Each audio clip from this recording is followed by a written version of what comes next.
Smoke fills the air, the wrestlers roar. It's smoke beyond the mat, where legends go to war. From the ring to the mic, the stories unfold of triumphs and tears, tales yet untold. Smoke beyond the mat, where legends are born, where the passion burns bright and the spirit is torn. From the heart of the ring to the soul of the show, smoke beyond the mat, where the wrestlers go.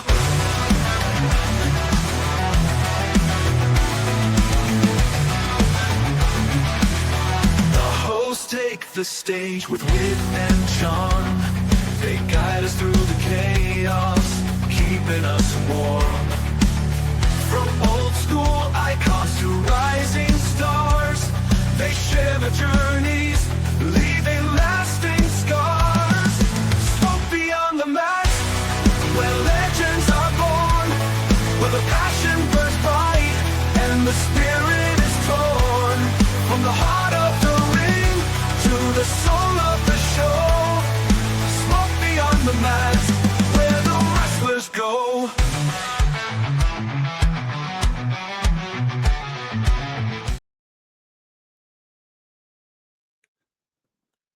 And we Smoke Beyond the Mat, episode 2, and of course, Brim out in the Florida Panhandle, weighing in at 255 pounds. We have the Grumpy Cigar Preacher out of course, the Florida Panhandle. And from England, weighing over 600 pounds, we've got the Ginger Grizzly Bear, of course. Okay. Rocky Cigar _Piper. Review it. Oh, yeah. glad you went to that 600 on your weight, brother, because I ain't seen 250 since 2015, just before my heart surgery. I was at 252. I ain't been close to it since. Oh no, just a funny little intro. Just a funny little intro to get started. But of course, tonight we're diving down into the Legends rabbit hole, and we're going to be talking about a great legend who sadly isn't here anymore. Of course, he passed away at the age of 79. Such a great shame, especially for what he did in his career and for what other wrestlers then brought into their scrump, as we know. And we'll go into more about that. But of course, who we're going to be talking about, he was born on June 7th, 1943. And go on, Grump, you give him what his proper name is, and then of course, as we get more into, we'll give him the wrestling name. But what was his proper name, brother? He was born tonight. On June 7th. We will be discussing a gentleman whose name is Eldridge Wayne Coleman Jr. Yep. That's who we'll be talking about, from Phoenix, Arizona. Yep. From Phoenix, Arizona. And of course, he was an American professional wrestler. He gained recognition for his tenure in the WWF. And of course, that was just after the WWF. It became WWF. And then, of course, now it's, as we know, WWE Sport, of course, Wrestling Entertainment. And was the heavyweight champion from 1977 to 78. He was also a 3-time world champion in major professional wrestling promotions, as well as an award-winning bodybuilder. And he was a training partner and close friend of Arnold Schwarzenegger. He was. Yep. What a great friend to have. Arnold Schwarzenegger is your training partner. That's it. Jeez. This fella had some. Oh yeah. Yeah, he had some stats when they build him out, man, as far as height, weight, things of that nature. You know something? You've only got to look at how he was as a professional wrestler and his stance on doing his interviews and his promos. He kind of took that with watching Muhammad Ali when Muhammad Ali was doing his interviews. Aldridge brought it into how he was doing it and how he Yeah. wanted to be seen as this wrestler and this superstar that he became. And of course, he is a Hall of Famer. He got his Hall of Fame induction in 2013. And Right. you've only got to look at his stature to get that and what he did. He was also known for karate. He did a lot of karate. Of course, he's bodybuilding and the people that he used to hang around with down at Gold's Gym in Santa Monica. And you've only got to look at where he came. And I think he was very flamboyant. If you think, Grump, to where he came in, especially from what I've seen anyway, of like videos later on down the year, because I didn't really know of him in his heyday. I only knew basically was seeing bits that came out on either YouTube or different places. And then, of course, when he was introduced into the Hall of Fame, I got to know more. But one of the main things about him, he was trained by none other than the legendary family, the Hart family, and he was trained by Yeah. Stu Hart, Stu which of Hart, course man. is Brett. Yeah, Brett the Hitman Hart's dad. And Yeah. just imagine being trained under him, because the stories where if he didn't like you, he'd get you down on that mat and he would put you in a submission move and he would laugh his head off and he would cripple you. And no Yeah. matter how much you say, please, Mr. Hart, he'd be like, you can take it, boy. You're going to take it. If you want to be a wrestler, you're going to take it, boy. And he got out of it and he's like, shit. But to see that and him being trained by a legend like that, no wonder he became a legend. And no wonder there's other superstars wanted to copy his mannerisms into Hmm. how he was. But of course, when did you very first start knowing about Aldridge Grump? When you started seeing him wrestle and stuff? When was it that you very first saw him? And then, of course, we'll let everybody know who we are mainly talking about. Oh, it was. Um, I had seen him around some. I think it was in the late 70s. Into the early 80s, Yeah. and then I mean, it was hard not to pay attention to him. You know, uh, and like you said, some of the flamboyance, off and on through the years. Hmm. Uh, if you ever remember Gorgeous George and his Yeah. flamboyance, that's kind of it wasn't like a running competition, but it was Yeah. kind of there weren't too many back in the day, 70s, 80s, there weren't too many that were overly flamboyant. No, there wasn't. They You know, weren't really bold enough, I guess, or confident enough. But yeah, I've been watching him, since back in the day. yeah. You know something? If you look at him as well, I think he was the first superstar to ever bring in tie-dye clothes. The As old far as I tie-dye. can, as far as I And can I think he's remember, the only yes, one who ever did it. I don't yeah. think he's As the far only as I can one to ever remember, do it. yes, Yeah. yeah, Now, just as we know who he is, Grump, and right. for his physique, do you reckon if this was now, 2025, and Aldridge was around and he was just getting into wrestling with this physique he had, do you reckon that he could have done something in mainstream WWE now with the superstars that are in there? Or do you Yeah, reckon he would have killed him with his physique? with and you're talking about if he was a new wrestler coming in to this Yep. that we have Yep. today. Yep. Oh, it wouldn't take it wouldn't take long for him to be dominating. It wouldn't take long at all. First year in, he'd be the talk of the town by the end of that year because he'd have done beat everybody's brains out. That's the, he would have. And yes, I'm talking about I'm talking about your Nashes, your Halls, Oh, yeah. those guys like that. Yeah, I believe he if he was coming in in the shape and all that he was in that time period in which he was in, yeah, he'd be romping, stomping, buddy. I just feel that I don't think Hogan, Flair.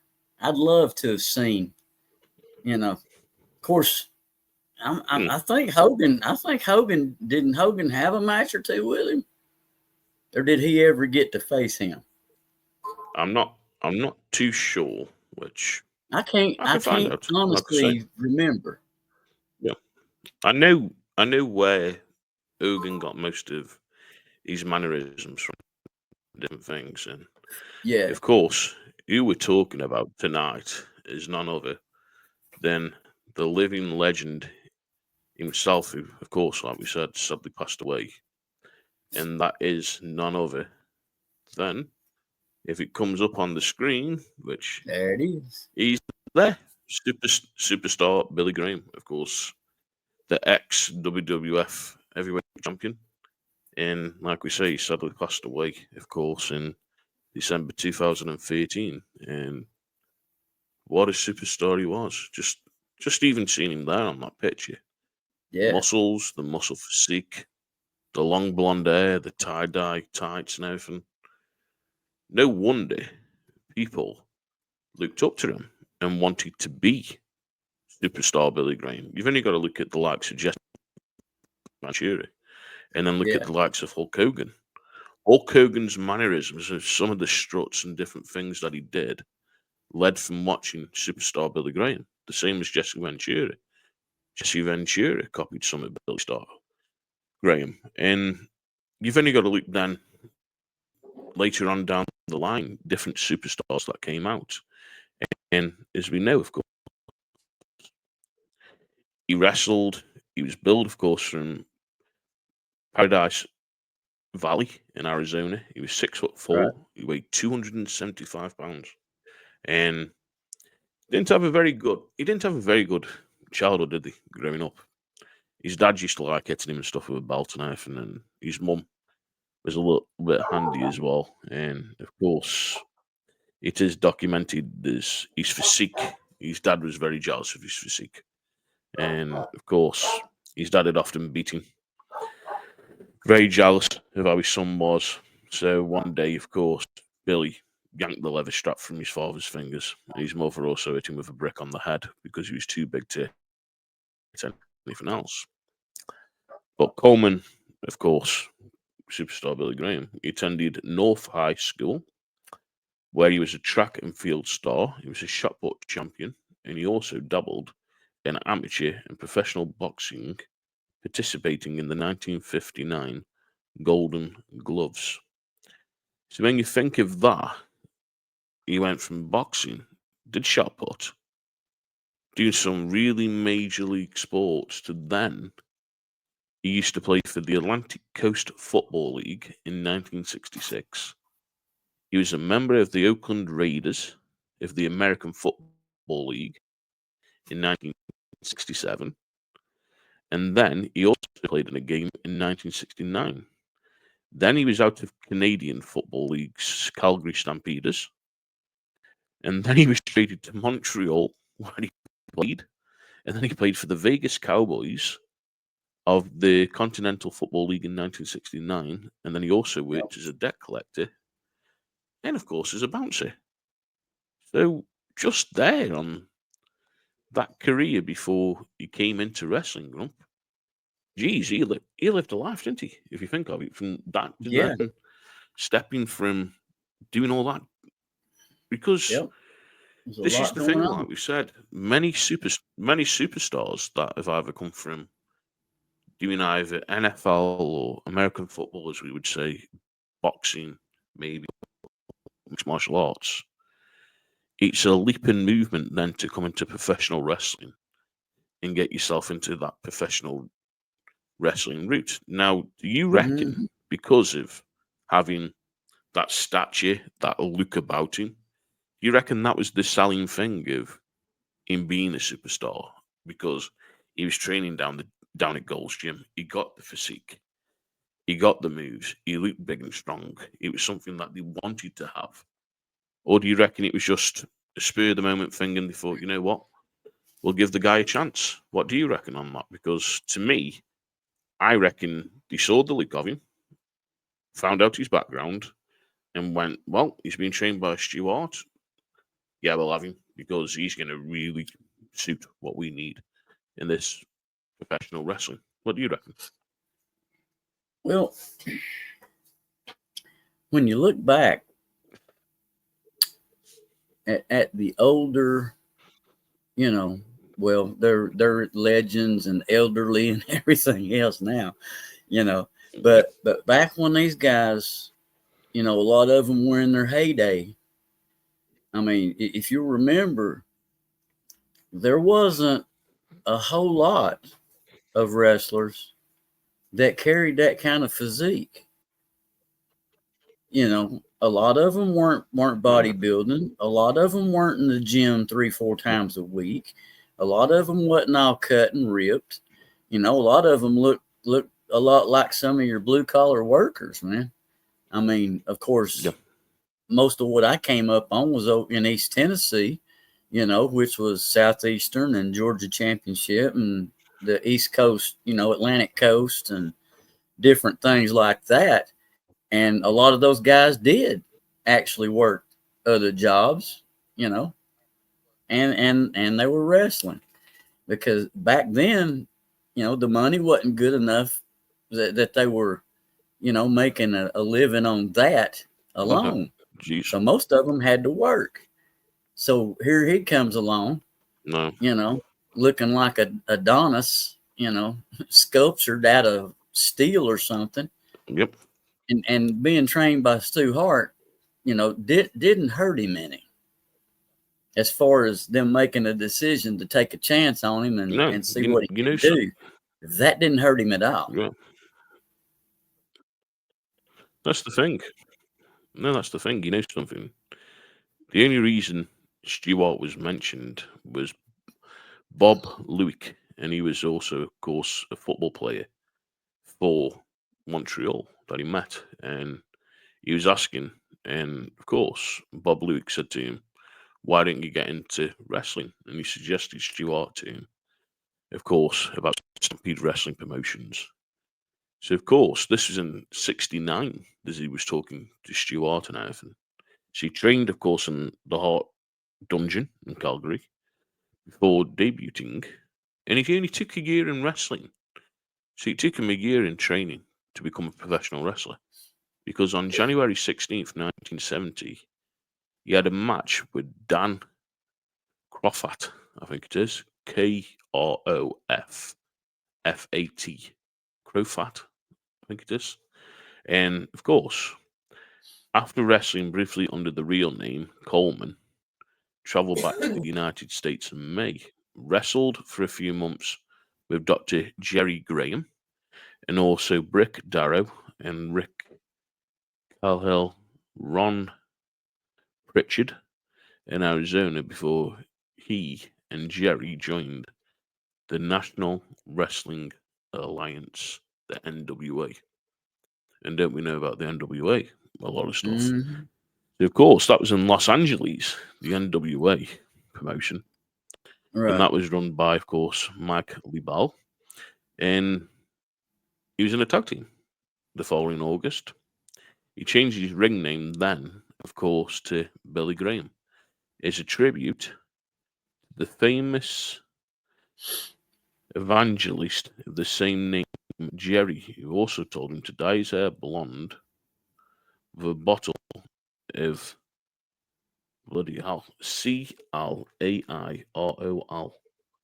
Clairol. Yeah, Clairol. That's ladies' hair coloring. Clairol. Yeah.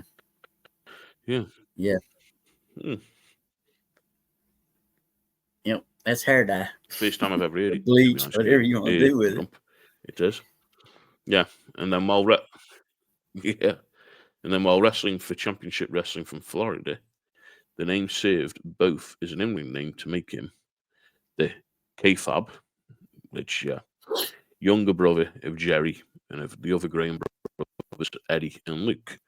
So when we say K-Fab, of course, he wasn't the real brother. father of course, Eddie, Luke, and Graham. He wasn't. He was just brought in to look like that. And then in December, Graham went to North to join Ron Sherry's NWA San Francisco promotion, working with the likes of Pat Patterson. That's an old name. So just looking there from there, though, Grumpet, joining the National Wrestling Alliance in Los Angeles, to then, of course, becoming Superstar Billy Graham, and not known as Superstar, he would come as Billy Graham. Right. Join, of course, the Graham Bros like Luke and Eddie. To then move from there, to then go down, of course, to San Francisco NWA, and then work with Pat Patterson. That must have been a crazy time because you're working, just making a name for yourself. You've joined these wrestlers as their kayfabe brother, to then be moved to another promotion, which is a bit further away. Of course, Los Angeles to San Francisco. Yeah, not very far, but still a little bit further away. To then meet Pat Patterson. And of course, as we know, Pat Patterson had a great career. Then went to WWE. Well, WWF, I should say, because it's WWE now. And of course, Pat Patterson then had the idea of Royal Rumble and different events and stuff. And we know how that went with Vince McMahon and how he sadly passed away. And of course, Pat Patterson was also a gay man, and nobody knew that he was gay. He was very kept hidden away. And it's a shame how he sadly passed away and stuff, and now he kept it hidden. But what do you reckon of that so far, is that move? Because I tell you one thing, Superstar had some really great people that he's wrestled with and joined. But what do you reckon of that move from there in, of course, Los Angeles down to San Francisco? What do you reckon of it? Hey, that's, it's more than a little ways away from Frisco to L.A., man. That's one end of the state to the other. Yeah. It's not like he left L.A. and went to San Diego, but, I don't know. It's hard to say, really, as far as, I don't know that it damaged him a lot, but now I have read about a fallout that he had with the McMahons, He had a fallout with them. We'll talk about that because I think that's what kept him away for so long. Of course, before he got his Hall of Fame. Yeah. But when you look at, of course, him moving down to that territory, of course, his tag team partner, that was then, he had Ray Stevens, he had Cyclone Negro, which, geez, what a name. Well, Cyclone Negro. Couldn't get away with that today. Don't we know about racism in wrestling around that time? Jeez. Yeah. But then team up, of course, with another legend,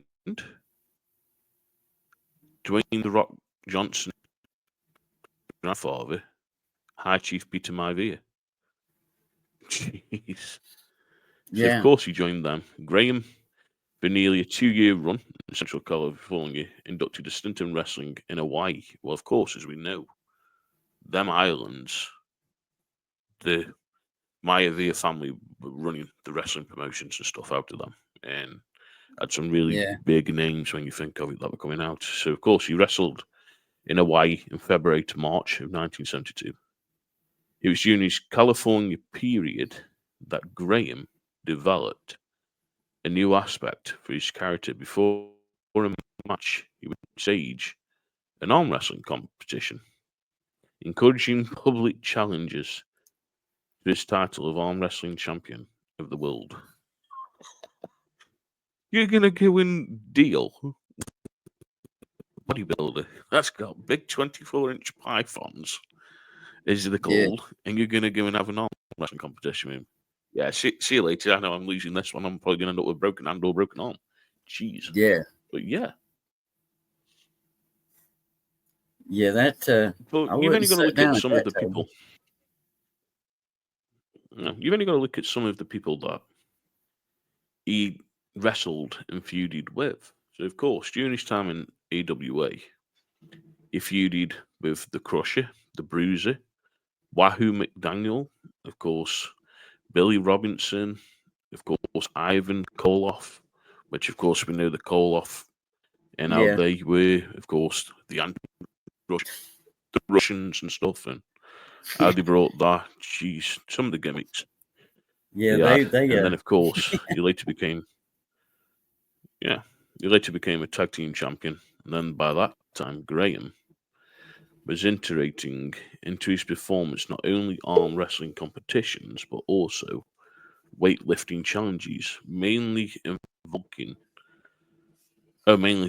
involving ex-Olympian Ken Patra, not Patriot, Ken Patera, Patra. It's Patra, isn't it? Ken Patra, Patera, the ex-Olympian. Ken Patera, Patera. sorry, Patera. That's it. Yeah, Ken Patera. And of course, Ken yeah, Patera was a great wrestler as well. He went into, of course, yeah, wrestling. Yeah. Ex-Olympian. And geez, some of the stories I've heard about yeah. him. He was oddball. And of course, we'll probably end up talking about him. But his most, of course, memorable and violent feuds were against McDaniel, with whom he wrestled numerous bouts between 1973 and 74 in the AWA, and also his career feud with the Polish power Ivan Putski. Their feud would also occur when anti-Polish phrases were being frequently spotted by Arch Bunker against his Polish-American son-in-law and the lead of the American television series All in the Family. Yeah, So a meathead. little bit of stuff there. Yeah. Then in September of October, of course, 1974, Graham took leave from the AWA to join the International Wrestling Enterprise Super Wild Series Tour of Japan. When he fought such local stars as the mighty Inhu, Animal, the Russia Kimura, following his return from Japan, Graham tag teamed with another legend, Dusty Rhodes, the son of a plumber, Dusty Rhodes. Yeah, So you've only got to look at his career where this is leading up to, haven't you? The Rock's granddad, Peter Maivia, Dusty Rhodes now. Jeez. It just looks like, with how he's going, he's on that next level for becoming this superstar, this big, massive legend to become when he's wrestling with the likes of these crump. But what do you yeah. reckon of him then joining up with Dusty Rhodes and stuff? Well, I mean, those guys, like you said, I mean, they were in it, and business wise, you're naturally going to follow the Yeah. flow of, the popularity. You know, who's the well known ones in the area? Who's doing which side of the fence in the Oh, yeah. territory? Who's going to be a fit for you? And you know, being over here in the South, Dusty Rhodes was, if he was going to come over here and do anything, Rhodes would have been one of the obvious ones to try to hook up with, because everybody over Oh, here yeah. knows him. Everybody over here liked him.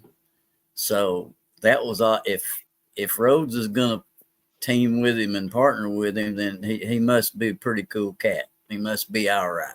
So, he was looking, I don't think it's Yeah. for 1 minute that he wasn't, looking at ways to gain the popularity, in other parts of the country where he might not Oh, be yeah. as well known. And if you're going to do that, what better way to team up with one of the best known in the whole Eastern United States? I mean, at that time, I mean, there wasn't a whole lot of obvious choices, you No. know, at that time. So You think, he yeah, he but made a good you think as decision. well. Yeah, you think as well with Dusty Rhodes. Dusty Rhodes put butts in seats. As soon as someone knew Dusty Rhodes were coming, he was the big ticket office box office winner, wasn't he? If you think of it, he was selling out the tickets non-stop. And that's the Yeah, thing, of course. He left then the AWA, Billy Graham did, and he returned back into the NWA in March of 1975, signing up with, of course, the Dallas based promotion for 5 months, and then taking the local Brass Knucks title from Mad Dog Vachon. Mad Dog Vachon. Oh, yeah, what a name there. And don't we know who came out of the Vachon family? Of course. Ended up getting a load of different things and wanted a great female wrestler, of course, which was Vachon's niece, and what a tragic passing she had, which we will go and that into, was of Mona course, more Vachon. about it. Yeah, we'll go more into, of course, if how Yeah, she was in wrestling when she was with Bam Bam, and then, of course, going to be with Dustin Rhodes' son, who was Goldust and Gangrel and stuff, and of yeah, course, she sadly passed away, which was a shame. But of course, he won the title. And then for most of October, Graham worked for the Mid Atlantic promotion in North Carolina, standing in for Ric Flair, who had just been injured in the infamous plane crash that nearly finished Ric Flair's career. yeah. So, how would you? I think I'd be scared, to be honest, Grump. I don't know how you'd feel. We've just gone to this new promotion. Their biggest selling superstar, Ric Flair's just been involved in a plane crash, and now you're number one in his spot. I would have been cacking my pants. I would have been shitting myself left, right, and centre having that spot because everyone's coming for you. Then, Well, how do you reckon he coped with that limelight then to become this big superstar stepping in Ric Flair's shoes?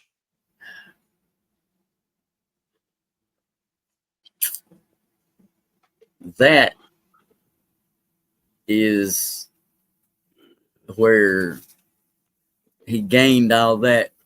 He gained all that knowledge on his way across the country. Yeah, Every move that he made, you know, he was getting better. He was getting bolder. You know, he was getting more popular. I think by the time the North Carolina thing went on, I'm not so sure that he was real worried about being able to carry that by the time he got there. I yeah, think he had already in his mind, I think he had already built the persona, had the attitude, and then all he had to do was just add a tad bit of arrogance to it, and yeah. he stepped right into that. I mean, I don't really think he sweated that one at all. I mean, No. I may be wrong. He might have been scared as a 3-year-old on Halloween or something. I don't know, but Mm. he never showed it. Well, I mean, you think of where he went from there because we've seen already in his career, Peter Maivia, Dusty, steps into the shoes of Ric Flair to then his next move where he went into Worldwide Wrestling Federation, which of course was WWF before it yeah, became WWF, and then of course right, now WWE. And he entered into, of course, WWF in October 25th in 1975 in a tag team match at the Boston Gardens. And of course, he was defeated. And then he went, of course, well, actually, sorry, he was defeated by Bruno Sammartino and Dominic DeNucca during the time the Grand Wizard became Graham's manager. So now he's got a manager. And as we know, sometimes having a manager gets you them certain little spots. It shows that your work might be a little bit rusty to have a manager. But then he got a brief contract again with the NWA in Austin, Texas.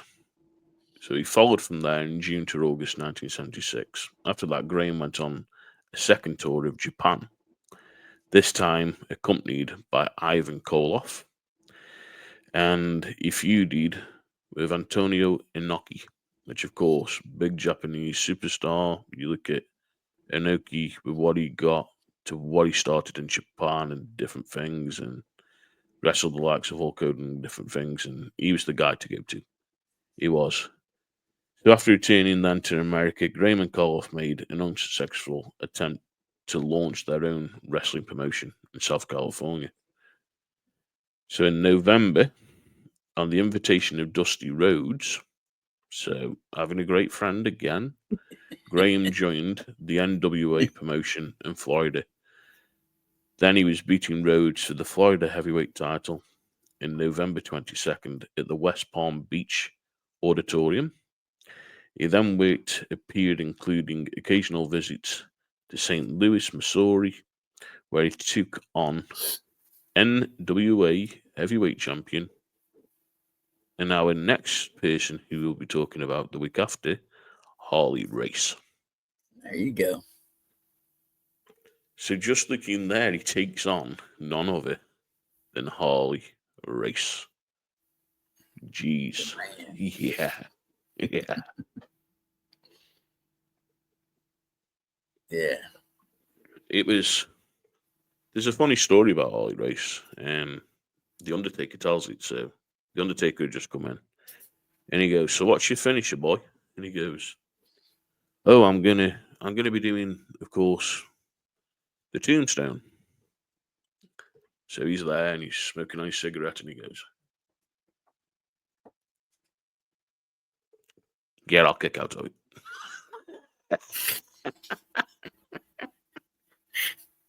That's the kind of person he was. He'd sit there smoking on his cigarette. Yeah, I kick out of it. The Undertaker goes on about it in his podcast, and I tell you one thing, it's a funny story, and I like hearing these different stories. Too.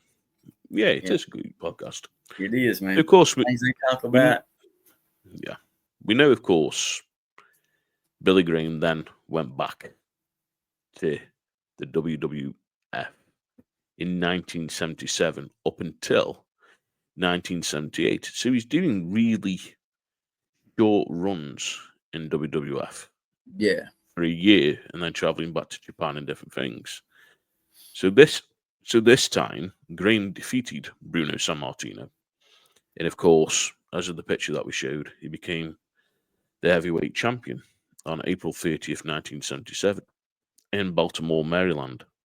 After putting his feet on the rope during the rain, he wrestled across America and Japan, facing challenges from such champions as Bruno Sammartino again. He wrestled Dusty Rhodes again. He also wrestled Don Morocco, Jack Briscoe, Pedro Morales, and so many more. And then on June 25th, 1978, in Miami, Florida, at the Orange Bowl Football Stadium, Graham wrestled again Harley Race in a WWF Heavyweight Championship versus the NWA Heavyweight Championship. Unsanctioned match which ended in a 1 hour time limit. Yeah. Jeez, wrestling for an hour. Yeah. You don't see that nowadays, though, do you, Grump? It's like you see 10 maybe 20-minute match, maybe a 30-minute match. Yeah, and that's the really old school days when you see an hour time limit. Well, and the thing about it, I mean, back in the old days too, the thing that they don't do now anymore. Back in the earlier days, when they would build that match, it would be something like best 2 out of 3, 1 hour time limit. Oh yeah. And there would be 3 falls. There'd be 3 falls to the match with an hour time limit.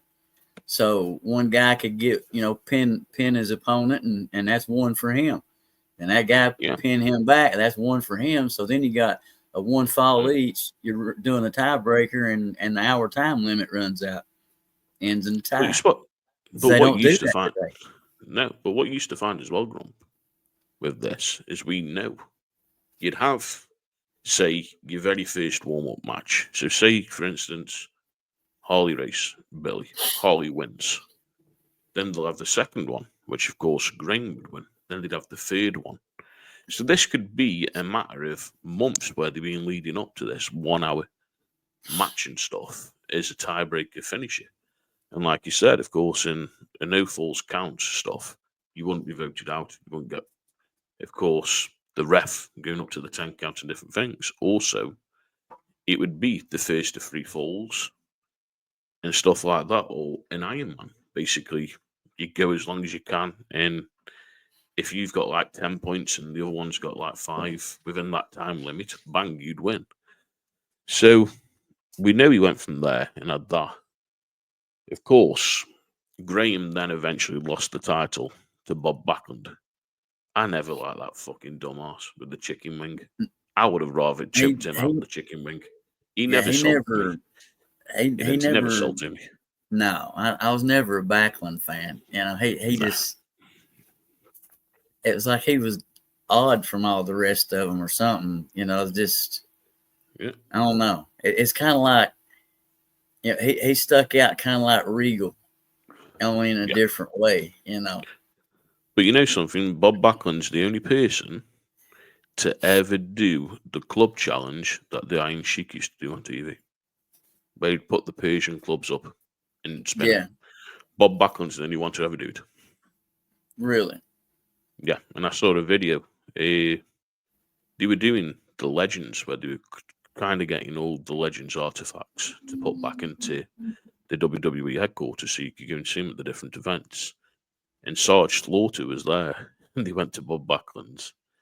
And he's like, well, if you can beat me, then I'll let you have something of the Iron Sheiks. And of course, he was doing the club challenge. And it showed him where he was on TV originally doing it and how he did it. And then he did it again through that Legends thing on the TV program. And I was like, shit. Because you've only got to look at the likes of Davey Boy Smith. Davey Boy Smith couldn't do it. Don Morocco couldn't do it. So to do that, it takes a lot. But of course, Bob Backlund became champion, and that was February 20th, 1978. What a great day, February 20th. That's my son's birthday. So that's sticking in my head. And then, of course, another feud Graham had then as a champion, when he was a champion, was with Dusty Rhodes, which, of course, came to be in a Texas bull rope match. And don't we know how bloodthirsty them kind of matches got with the old ball? It was easy. Yeah, it's easy to get the cowbell and ram it in somebody's head if you didn't like them and make them bleed on TV. And don't we know them matches were a bloodthirsty thing? And then after his, of course, confrontations with Rhodes continued, Graham had then been focused to drop the belt back. Of course, to Backlund. Rhodes himself, a long-time friend of Graham's, recalled these matches with Graham in 1976 as among the most exciting and memorable of his career. So Dusty Rhodes said he had a great time, of course, wrestling with Graham in that time. He then, of course, went back to NWA and then took a break from wrestling. So he went, of course, back after losing the belt. Graham left the WWF in December 1978 and accepted the offer to join, of course, the NWA promotion in Houston, Texas, leading himself one for another NWA events in California, Florida as well in April 79. He embarked on his third IWA tour, of course, of Japan. In October 8th, Graham became the Continental Wrestling Association World Champion, so the CWA, defeating Pat McGuinness. And on November 8th, Graham lost the belt to another wrestling legend, none other than Jerry the King Lawler in Lexington, Kentucky. So you've only got to see here, we're getting more and more legends after legends that he's wrestling with, and are all going to, of course, one day become Hall of Famers, because Dusty Rhodes, Hall of Famer, Inoki, of course, Hall of Famer, Jerry Lawler, Hall of Famer, the Vachons, Hall of Famers. So, of course, after he lost the belt to Jerry, Graham wrestled only 3 matches. He had one, of course, in Windsor. He had one in Ontario, and then Canada, and then 2 in Los Angeles in 1981. And was reported to have died on November 8th. So supposedly he died on November 8th. There was a report. However, the report was false, and it was started by Dusty Rhodes as a joke in 1982. He spent some time competing in Japan and the United States and some martial arts techniques in his report. So, of course, this is when he got, of course, into the karate and everything. And then he had his second run, then after, which was 1982 to 1983. But as we know, when he came back in 82 and 83, Superstar was different. He got rid of the blonde hair. He now got a mustache, a brown mustache, got the bald head. Do you reckon there's people would have known who he was when he came back to WWF now? Because the whole thing of WWF is gone. It's now had, of course, the new name of World Wrestling Federation that it got, of course, in August 1982. This was renamed. And then you've got Graham coming back, but he's been away in Japan. He had the blonde hair. He's now not got the blonde hair. Do you reckon people would have known who he was when he came back, Rob? Because he looks totally different when you see that picture compared to when he had his blonde hair. I would say to start with, you know, he probably could have flew under the radar, but you know, I don't think it would have. I don't think it would have taken people a long time to put it together. Yeah, you know, it's like it says here about him. Of course, he came in, new look. He was leaner than what he was. mm-hmm. Of course, he got the bald head. He was sporting black karate pants. And then he started and retired the Superstar character. And that was the character out of frustration with, of course, Vince McMahon Sr. So, of course, Vince McMahon's dad, him and, of course, Superstar Billy Graham had an argument. And Graham later stated that he wanted to retire the Superstar character out of frustration for not letting him become a fan favourite. So after his return, he attacked Backlund, of course, destroying his championship belt. And then he challenged Backlund for the WWF championship, but was unable to win the title. And then, of course, sadly, in April of 1983, he left the promotion again. So he had a year run, wasn't happy that he couldn't retire the Superstar gimmick under Vince Sr. And, of course, destroyed the title against Backlund. And then, of course, he had a new title. He couldn't win that, and then he left. And then he returned to AWA and for his third run in NWA, which, of course, was 1983 to 1986. And he's had some... How can I put it? It doesn't look to me that he's happy in one promotion. And this, when he goes into a promotion, they're not using him for how he is, and he could have been more, because it's like now going back to AWA again in 83, and then the following year he regained, of course, the earlier body weight, so of course he got back up to the bodybuilding style again in April 1984. He then began, of course, an NWA run with the Wrestling Championship from Florida, and was the first member of a person you met, Grump, and Of course, I'll give you the name of the group, and then you'll probably know who it is. But he was the first member of the Army of Darkness. And you know who I'm like about. Mr. Kevin Sullivan. So Yeah. he joined, of course, Kevin Sullivan's Army of Darkness, and later as the group opponent after he was tired of Sullivan's abuse of his valet, which of course was the Lock, and he stomped Sullivan from beating her at ringside in November. Graham joined, of course, then the Jim Crockett Promotions, which was Mid-Atlantic Wrestling in North Carolina, worked for Paul Jones in his feud against Jimmy Valiant. And it was during this stint in the summer of 1985 that Graham bulked up further, returned to the tie-dye look, and grew a full goatee and dyeing his mustache, of course, blonde. So that's how I knew who Billy was. Because, like I say, I saw Billy Graham with the dyed blonde mustache, the black patch going through, and the tie-dye. So he went back to his kind of normal. Yeah. Yeah, at one time I don't know what you call those hats, but you know, they're the big round kind of floppy hat that kind of sits sideways on your head with the little short bill that were like tie-dyed or just all different color patches now. Yeah. He wore one of those sometimes. I don't, not like all the time, but once in a while he had those and the big sunglasses too, So. Yeah, I knew he had the big sunglasses and the hat and stuff and the tie-dye. But of course, as we know, he went back to that persona again, where of course he had all the tie-dye and was wearing that again. And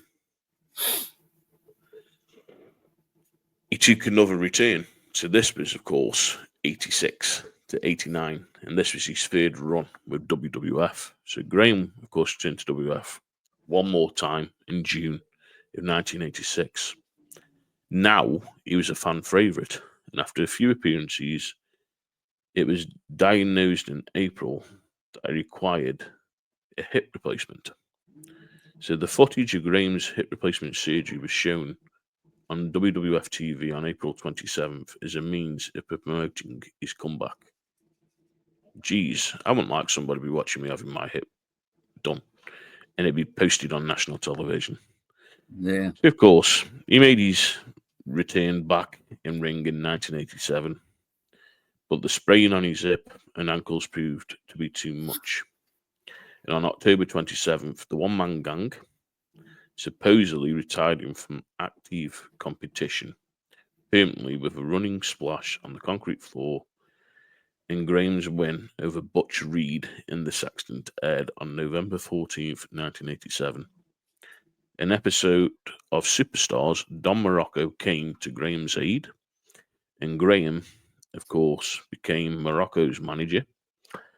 Graham later last wrestling match was also against Butch Reed, and at 44 years of age, actually took place on November 7th in, of course, Missouri.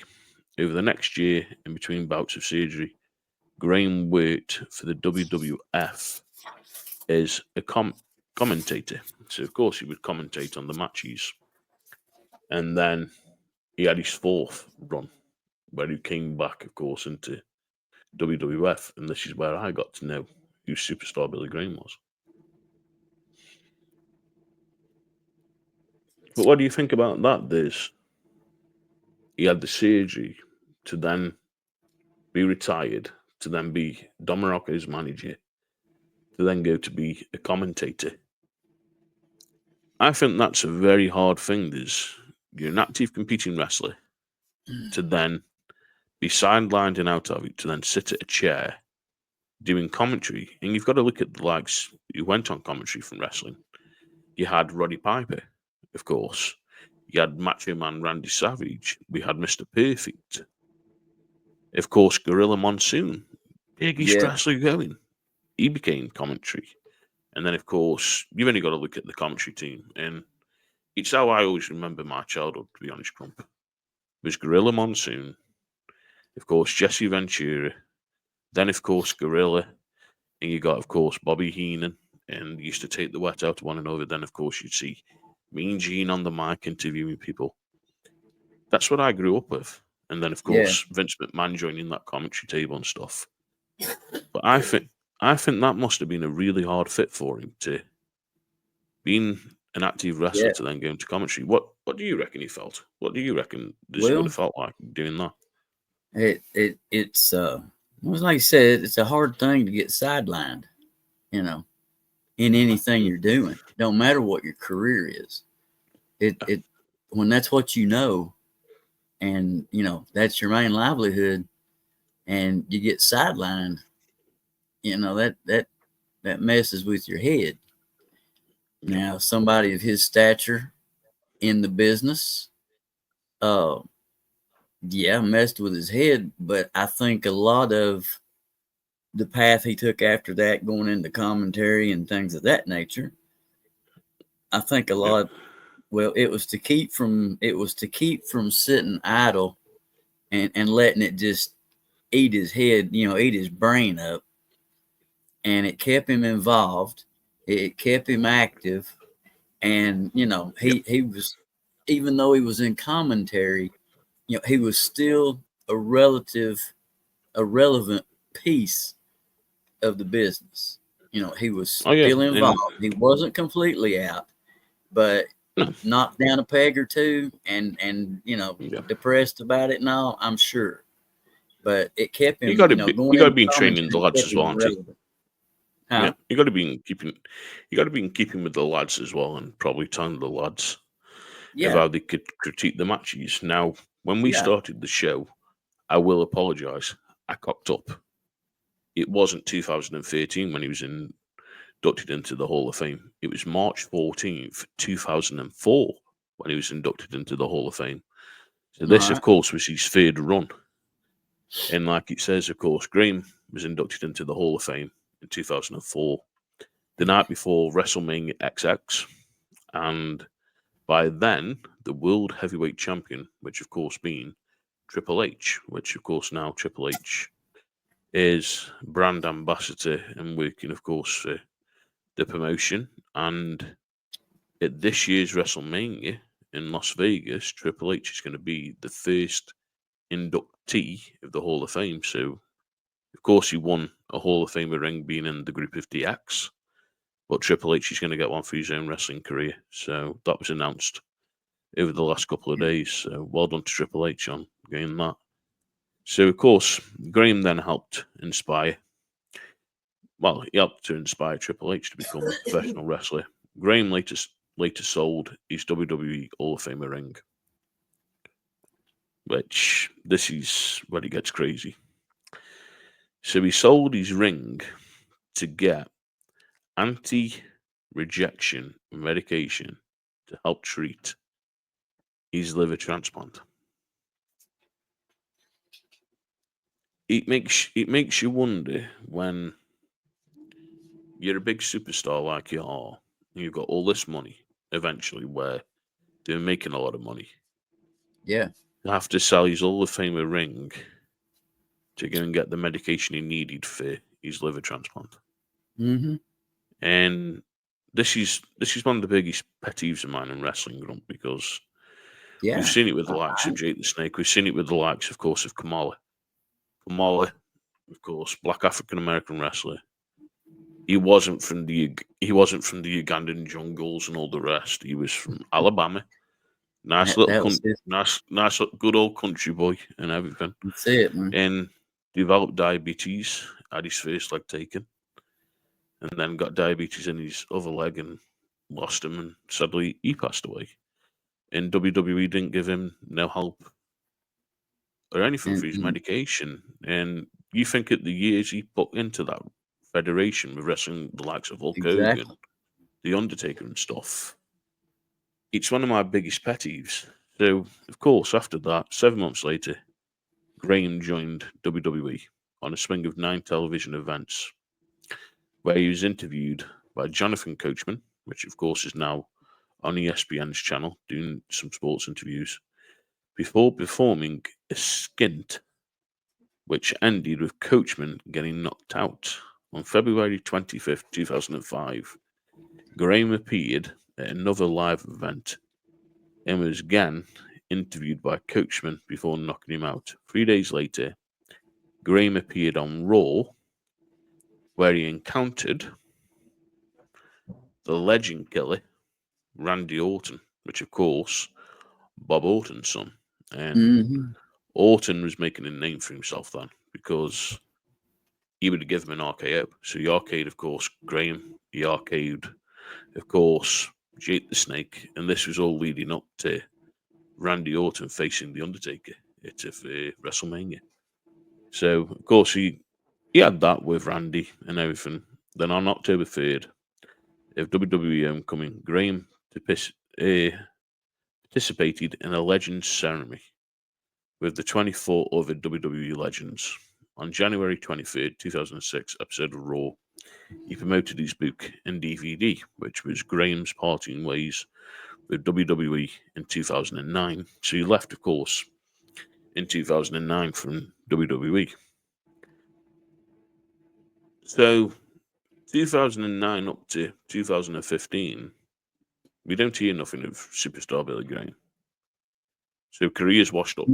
He's done, enjoying the retirement stage. And yeah.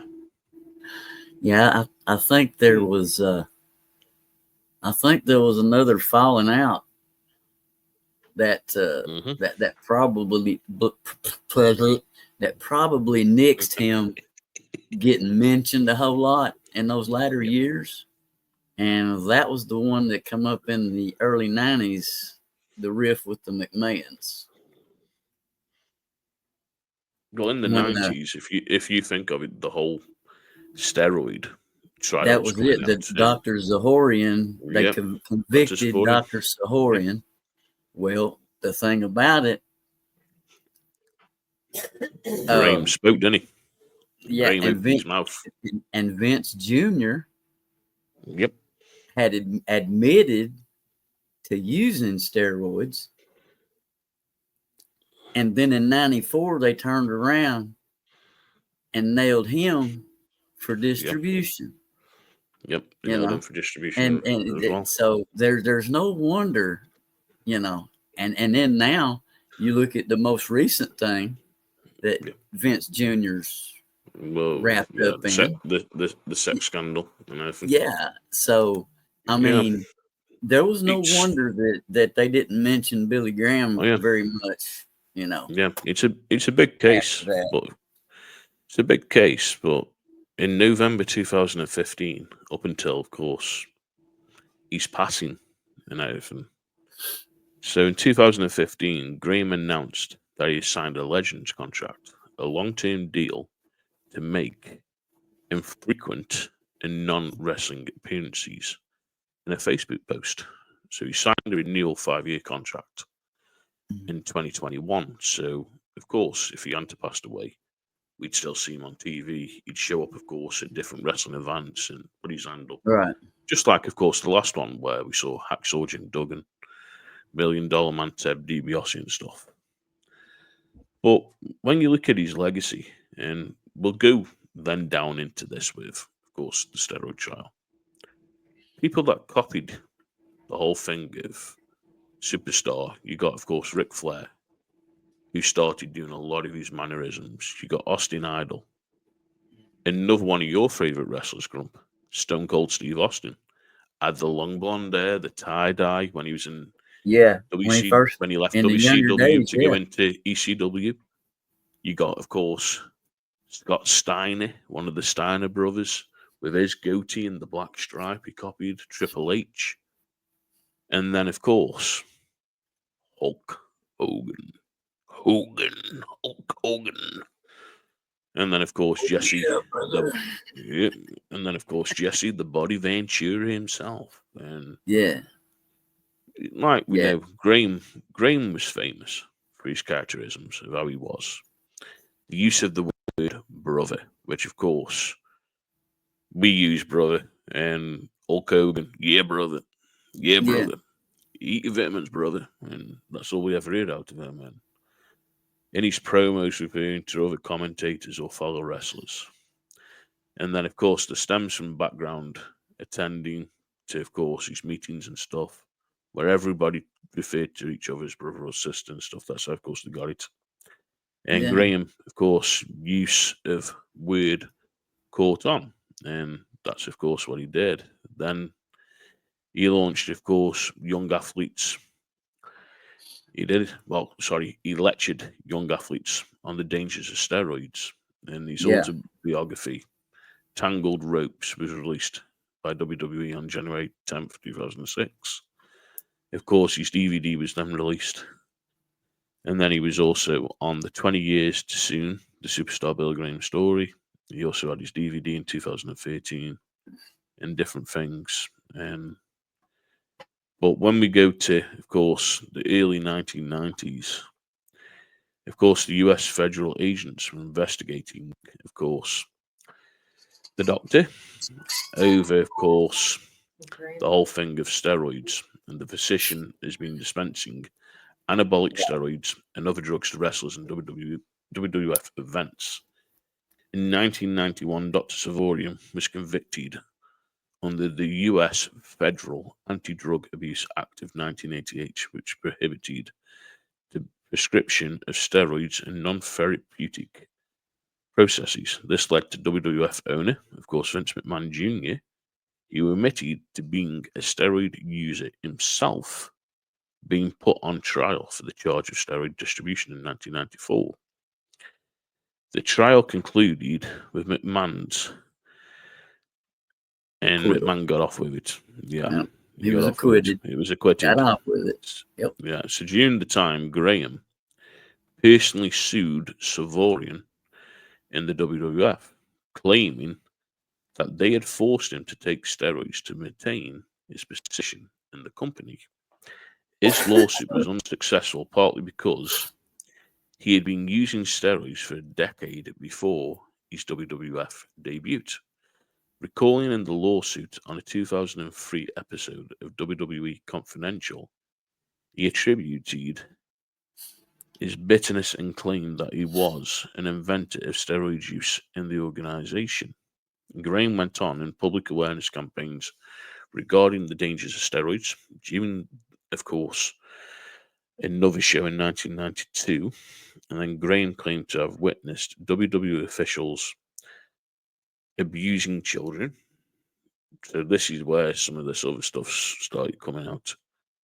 Of course, McMahon claimed the abuse had never taken place, and Graham later admitted that he made up the allegations, hoping, of course, for some hush money out of WWE.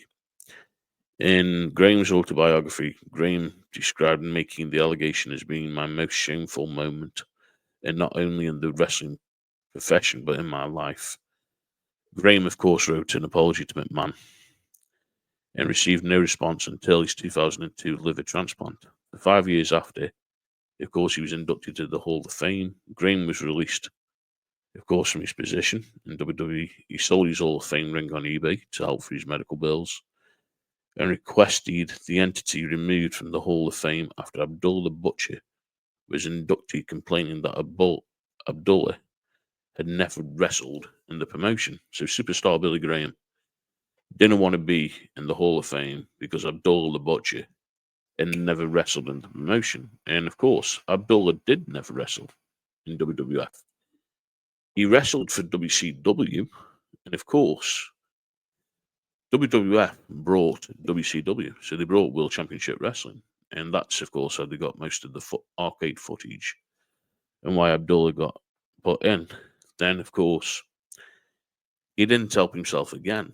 Graham didn't. He spoke out about Linda McMahon during a 2010 Senate campaign, claiming that she was distancing herself from the racy programming that she profited from while acting as the CEO of WWE. And upon learning about his liver condition and worsened, Graham reached out for an apology from the McMahon and offering to be spokesman for Linda McMahon's campaign. And then in 2015, Graham sent a letter to Vince McMahon requesting to take the promotion of Dusty Rhodes.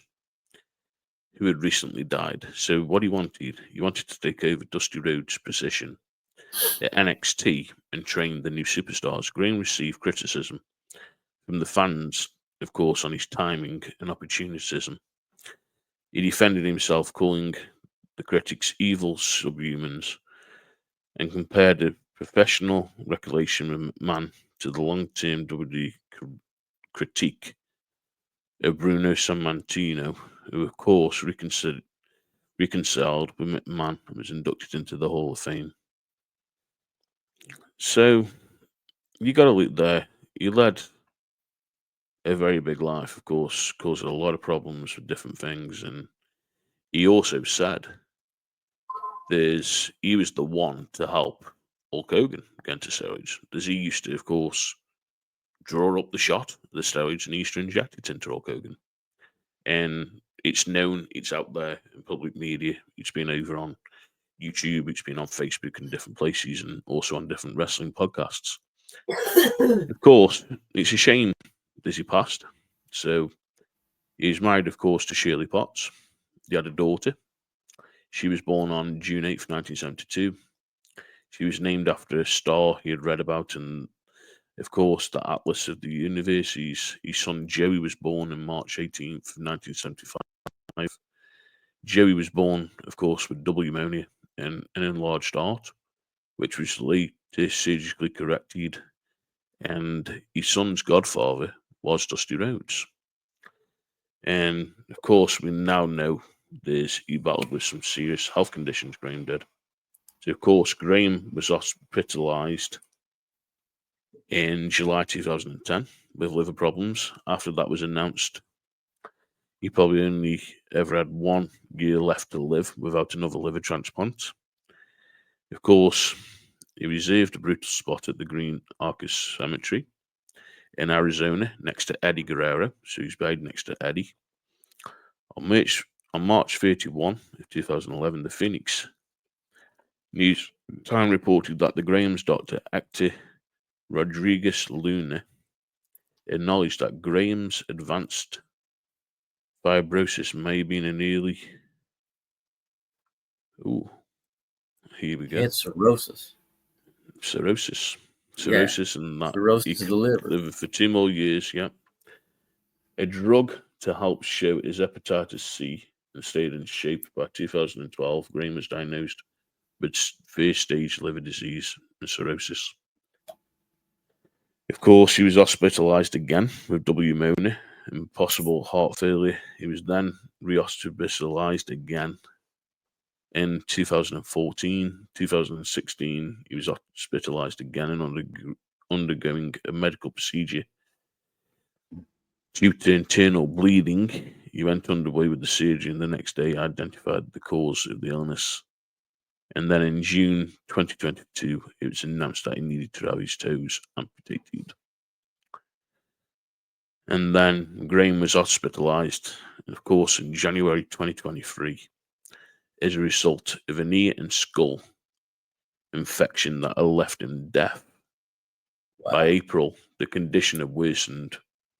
He lost 80 pounds, was being treated for kidney, heart, and lung problems, and died of sepsis and multiple organ failure in March 17th of 2023.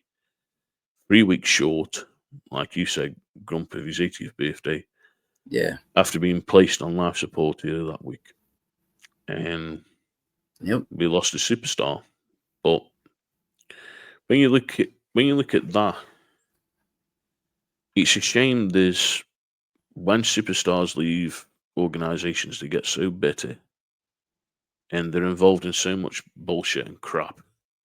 They have to go and jeopardize the reputation of what they are and try and make money some other way. And it's a shame that he didn't get the help. It's a shame he went that way around it and different things. And you've only got to look at his career. And of course, I know you've probably got it there, but let's just go over some of his awards that he won, Grump, because you think about the awards that he won in his career. It's crazy with what he got from different belts and different things. So let's go on about that. And of course, I think then we're near enough coming up to a wrap, my brother, because we've gone over, of course, Billy Graham. But let's go down, of course, his accomplishments in wrestling and different things that, of Okay. course, he won. So, go on, Grump. You can start it.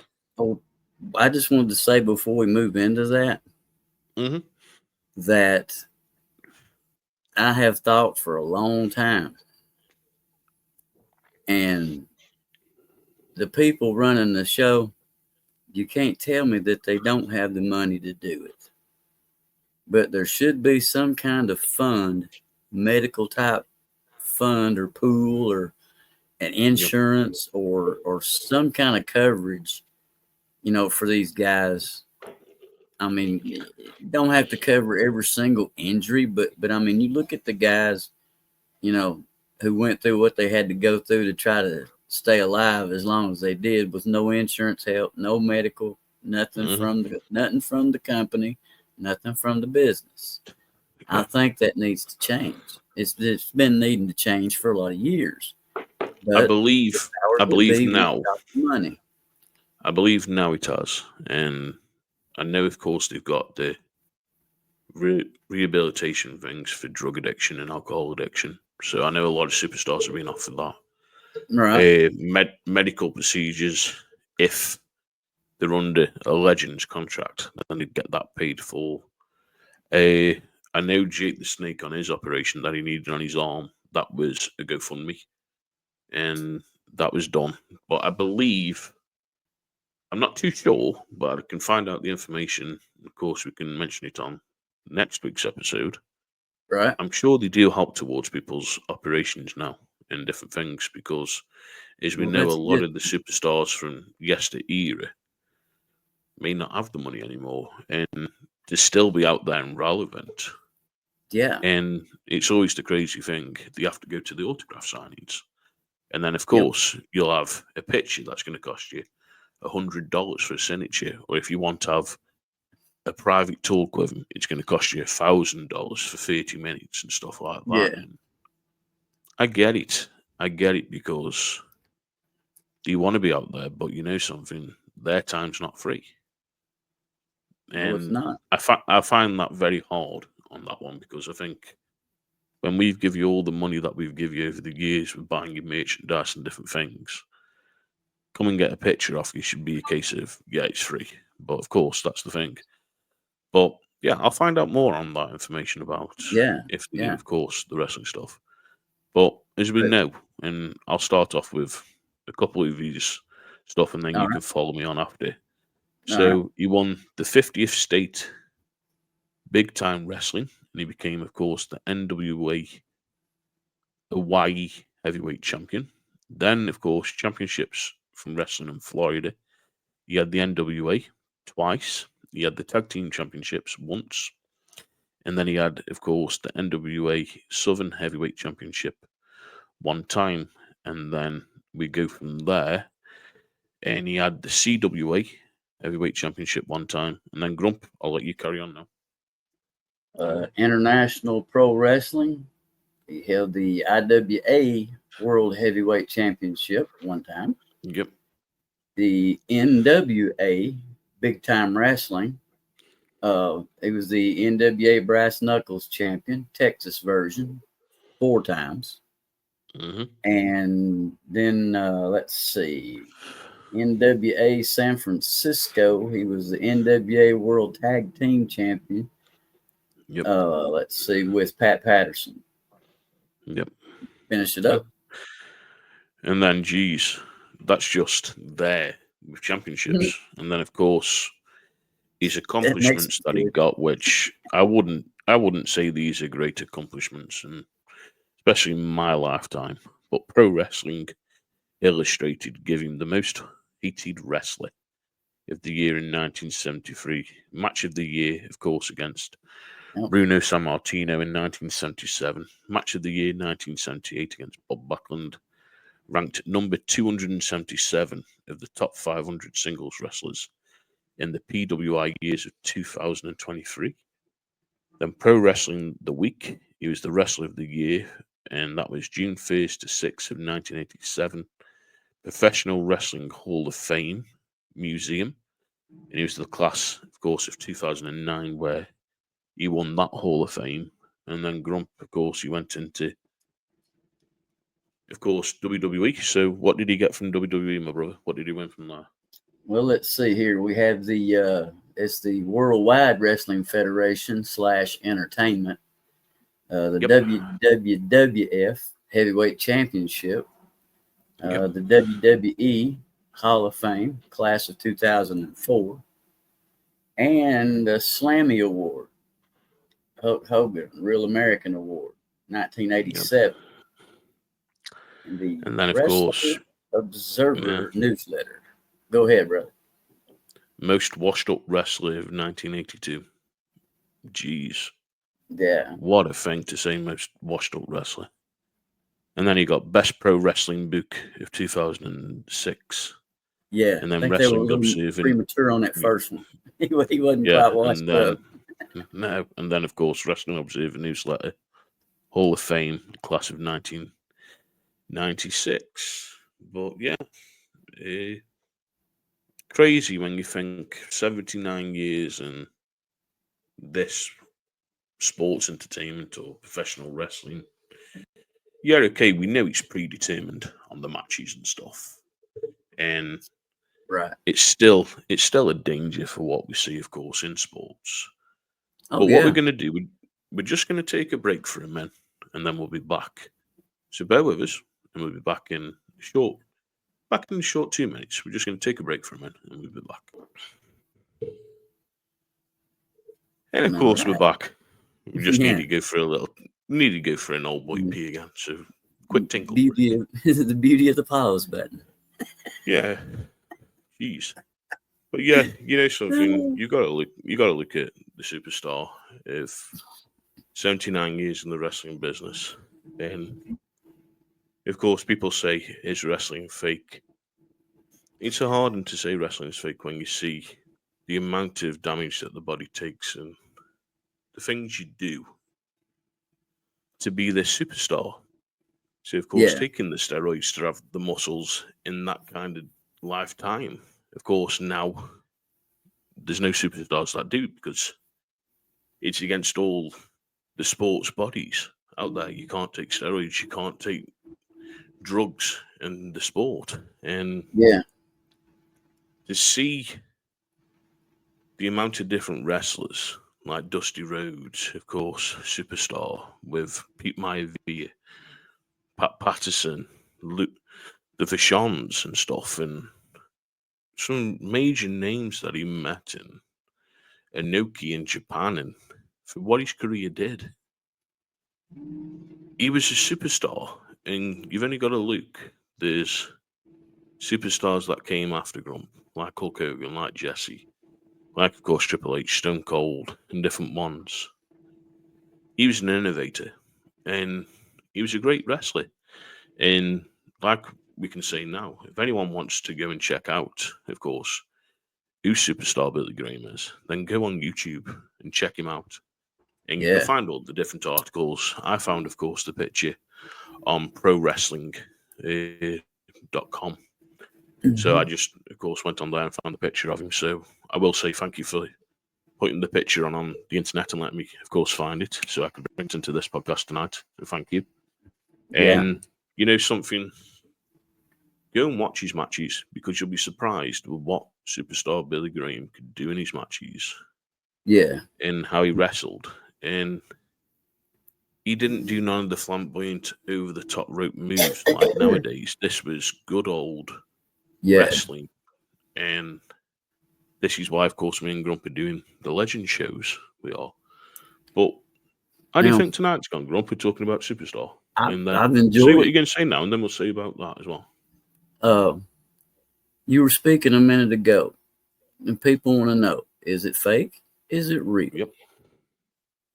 Well, I think that in the period that Billy Graham and all those others from back then that we've rolled through and talked about, I honestly think they did a better job of selling it than what's done today. Because like you said, those guys, They didn't have the fancy gimmicks and things of that nature. They got in there and battled it out. Today, everybody's got a gimmick. Everybody's got a finisher. We all know now that a lot of it's scripted. Yep. But there are times when things don't go right. Somebody gets hurt. Yeah. Tempers Kevin flare. Hart, of course. And then, not quite hurt that bad, but But in the matches, tempers flare. Somebody don't follow the script. Somebody gets mad. There may be some actual punches thrown, but for the most part, it's scripted entertainment nowadays. And I just don't think they do as good a job today selling it as the old guys did. I think it's good entertainment. Yeah, I think mainly that's down to, though, Grump, as we've spoken about before, social media. There was no social media back then. No. So when they were in a heated feud with somebody, they wouldn't be in the same airport as one another, or they'd fly earlier. They wouldn't be on the same buzzes, even though they were best friends. And like we've said tonight, Superstar Billy Graham. Dusty Rhodes was Superstar Billy Graham's son's godfather, but they had a Texas Bullrope match. Yeah. They were complete opposite. They weren't chalk and cheese. You couldn't put them together because of how that was. And it led to this of, well, it's a real fight. Jeez. He's giving him a real punch. He's giving him a real good kick in there. Yeah. Because of how it was nowadays, because of social media, you see them at weddings together, you see them at parties together, or they're on holiday together. Backstage at the matches. Yeah. Before they go out there and beat each other's brains out. That they just don't sell it today like they did back then. And don't get me wrong, I like this TV programming, what they've got now, and there is some really great sports entertainers on there. And but when you look at old wrestling from the 70s and the 80s and some of the 90s, because some of the 90s were still trying to keep with that old school wrestling tack, and then of course, as soon as the internet came out, it was the worst thing possible, because then it was all coming out. It's a shoot, it's a work, it's this, that, it's not kayfabe, and all the rest. Because people originally thought the Undertaker was a proper dead guy. They got him out of a gravesite, and he was a proper Undertaker. And there's all of these people that he was putting in body bags. He was burying them all when he's at the gravesites, digging holes and stuff. And it's just crazy when you look at the product then to the product now. And of course, a lot of legends, and Superstar Billy Graham, one of them. And of course, that led into Hulk Hogan becoming who he became, and of course, Jesse Ventura. And like I say, I like Superstar, and from what I've seen of his matches and stuff, he was a great wrestler. And I think he could have won more awards if he hadn't been the stubborn mule that he was. And if he hadn't spoken out over the steroid trial with Vince McMahon, he made him more. Of course, it's a shame he's been battling all this with sclerosis of the liver, of course, getting sepsis and different things. And of course, he sadly passed away. And it's a shame. But of course, next week, we're going to come on and we're going to talk about Harley Race. And of course, a King of the Ring winner. And of course, he became the King and changed his haircut up to then going back into WCW and doing his last run. And he became manager for the Mastodon, Big Van Vader. It's Vader time. Yeah. So Harley. We'll be talking about Harley. We will. Yeah. But we hope you've enjoyed it. Please like and subscribe. Yeah. Because this is just me and Grumpy, of course, sitting, smoking a cigar and going beyond the mat, as we say, and having a cigar and talking about wrestling and what we enjoyed and stuff. And talking about the different legends and, of course, the different territories. So we're going to be going more into the territories. Last week, of course, it was our first repeat episode going. We hope you enjoyed it, and thank you for the likes on it. But we are going to start getting more scriptured to where we'll be with a superstar, or we'll be talking about the territories. Don't get me wrong. We will go into, of course, one of Grumpy's favourite wrestlers. We will be talking about the living legend himself, and, of course, he's still going to this day and showing up at different events, Stone Cold Steve Austin. Yep. We'll dive into the realms of The Undertaker and Kane, and, of course, one of my favourite wrestlers growing up when I was a kid, Jake the Snake Roberts. We'll talk, of course, about Sting, Ultimate Warrior, and we'll go through a long list because there's that many wrestlers over the years I'll that put Kevin Grumpy's Sullivan seen, on that I've list seen too. Oh, Kevin Sullivan straight on that list because Kevin Sullivan will come around the same time as we're talking about Jake, because Jake, of course, joined Kevin Sullivan's band and where that went to, and I believe Kevin Sullivan might have been the first professional wrestler to have a snake, where he took a snake in. And I think that's where Jake the Snake got the idea from Kevin Sullivan with the snake. But don't tell me to that, because I might be wrong. I might be wrong. But yeah, from us, of course, it's been Smoke Beyond the Mat. And as I normally say on this Cigar Lean show, stay safe, stay smoky. And Grump, of course, we'll finish off with you, my brother. Yeah, man, I love you. Jesus loves you too. He ain't driving the bus, pull over. Let Jesus take the wheel. Catch me on the next one.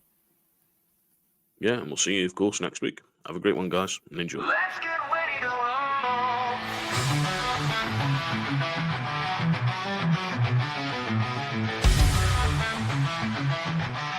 Smoke fills the air, the wrestlers roar. It's smoke beyond the mat, where legends go to war.